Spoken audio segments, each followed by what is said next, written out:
How to recover Roblox account without email or password. Hi everyone, I'm here to assist you today. Without any delay, let's jump right in. First, open Roblox on your device. Here, you will find this kind of screen pop up. Click on Sign In. Add your username and press on Next. Then click on Forgot Your Password.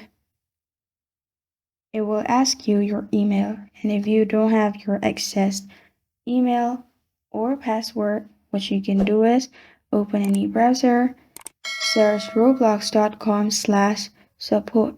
Here, add your username and first name is optional as well.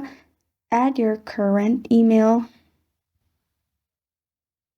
confirm email address, then what device are you having the problem on? Type of help category, click on Can't Log In.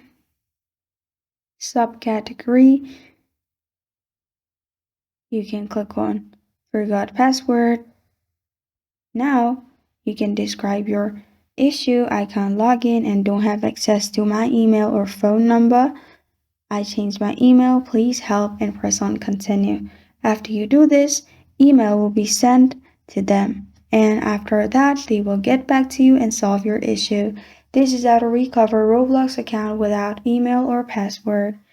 Thank you for joining me today. If this video helps you out, please leave a like and subscribe for more. Got a question or want to suggest a topic? Comment below. Thank you for watching.